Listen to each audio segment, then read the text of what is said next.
J'avais déjà récupéré de l'acide ici, des grands bureaux. Alors en bas, il y a un laboratoire aussi, il y avait de l'acide, des acides de labo. Et j'ai récupéré aussi que je balance au crassier. Mais bon, c'est le pot de terre, pas le pot de fer. Voilà.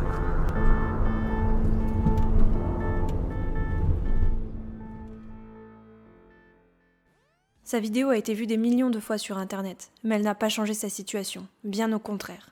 Karim Benali, 36 ans, était chauffeur routier depuis ses 19 ans. Il est désormais au chômage, touche le RSA et va devoir quitter son logement prochainement. C'est le prix à payer pour avoir dénoncé les méthodes d'ArcelorMittal et son sous-traitant Suez, pour qui il travaillait en tant qu'intérimaire à Florange, en Moselle. Et voilà comment on recycle les déchets à Florange, chez Arcelor. On balance de l'acide. Moi, je vais charger de l'acide à l'usine à froid au décapage, de l'acide usagé. Et mes ordres, c'était de monter au crassier et les déverser directement là-haut. C'est de l'acide qui nettoie les tôles. Parce que quand un client demandait une bobine, il partait au décapage. La bobine sortait des stocks. On l'a ramenée au décapage, on l'a déroulée pour la nettoyer avec de l'acide, sulfurique, chlorhydrique. Et moi, je récupérais l'acide usagé.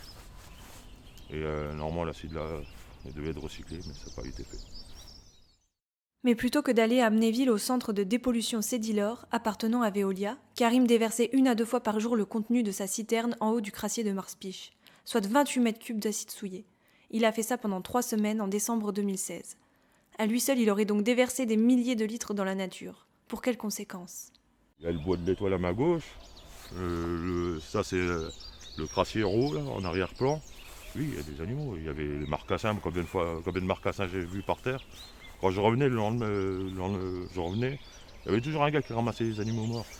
Un gars d'Arcelor.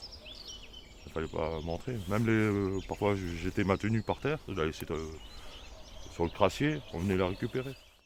Cas isolé ou méthode répandue ? Un autre témoin qui a travaillé pour Suez et un autre sous-traitant entre 2004 et 2010 confirmera les déversements de produits toxiques sur le crassier. S'ils sont si peu à témoigner, c'est pour une raison selon Karim.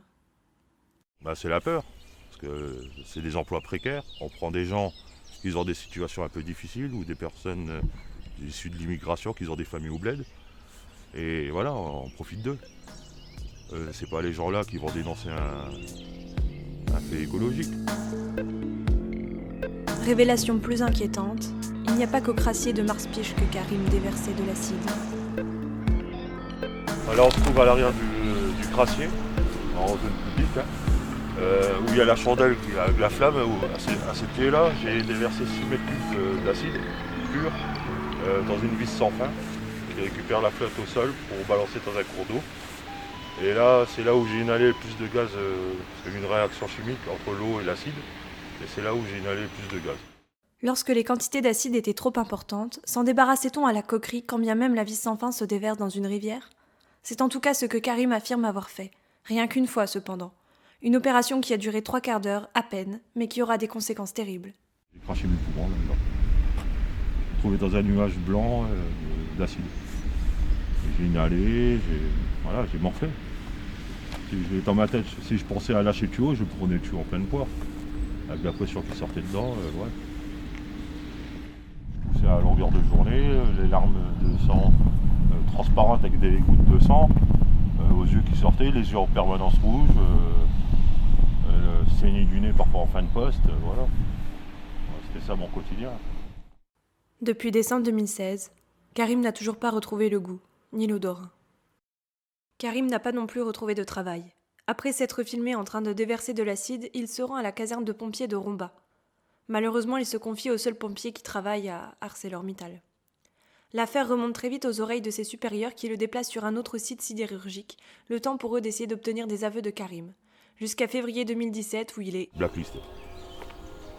C'est le mot, avant je le connaissais pas. Un chauffeur qui roule depuis à l'âge de 19 ans avec une expérience un peu. J'ai roulé un peu, j'ai fait de la terre, du national, du régional. Une grosse expérience dans le transport. Et j'arrive pas à trouver de boulot, ni en messagerie, ni un boulot tout simple, on me prend pas. Récemment, j'ai fait 52 boîtes de transport. On m'a toujours dit non. Ou parce que j'ai l'affaire ArcelorMittal sur le dos, ou ArcelorMittal c'est un de leurs clients, Ou voilà. Qu'est-ce qui vous a décidé à filmer et à divulguer ces images? Il faut attendre juin 2017 pour que l'affaire éclate, médiatiquement, politiquement. Après avoir alerté en vain le ministère de l'écologie, Karim a transmis sa vidéo à une journaliste, plus par dépit que pour faire le buzz. Cette vidéo pour montrer à des collègues chauffeurs routiers ce que je faisais. Ils m'ont dit « Ah, t'es en Tunisie, t'es où là ?» Je fais « Non.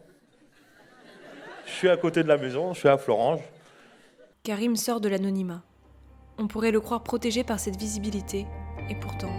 Aucune pollution n'a été révélée.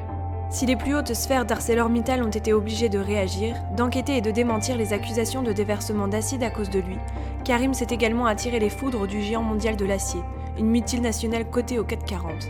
Nous voulons porter plainte parce que le nom d'ArcelorMittal est mis en cause. Une plainte déposée contre X dès juillet 2017 pour diffamation.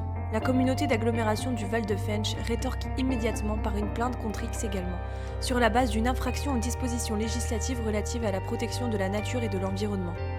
Mais Karim a l'impression d'être seul face à des géants. Il ne sent pas de soutien de la part des mouvements écologistes, des syndicats, des élus vers lesquels il se tourne. Des élus m'ont fait comprendre que, où j'ai mis les pieds, c'est l'emploi, c'est plein de choses. On m'a prévenu, parce que faut pas détruire l'emploi dans la région, cette affaire-là Mittal peut fermer, voilà. Il faut pas faire de la mauvaise pub pour Mittal. C'est ça, 2000 emplois. Sous la pression, Karim touche le fond. Suite à un burn-out en septembre 2017, il restera à l'hôpital militaire de Metz pendant... 2 mois 20 jours. 2 mois 20 jours de traitement antidépresseur, somnifère, parce que je ne dormais plus. J'ai toujours du mal à dormir. Les urgences de Thionville, de Metz, ils savaient que j'allais pas tarder à venir. Mais ils savaient, avec les infos, ils savaient que j'étais avec la pression d'Arcelor. Les déversements d'acide auraient cessé dès le lendemain où les vidéos ont été prises par Karim. 9 mois après le tollé médiatique qui a suivi, le parquet de Thionville n'a toujours pas bouclé son enquête. Au RSA, le père de 3 enfants n'a plus les moyens de payer son loyer. Il cherche un nouveau logement. Tout en multipliant les rencontres aux côtés de celles et ceux à l'origine des principaux scandales. LuxLeaks, Mediator, écoute de la NSA, etc. Tous les autres lanceurs d'alerte, c'est des cadres, des médecins, des gens bien placés.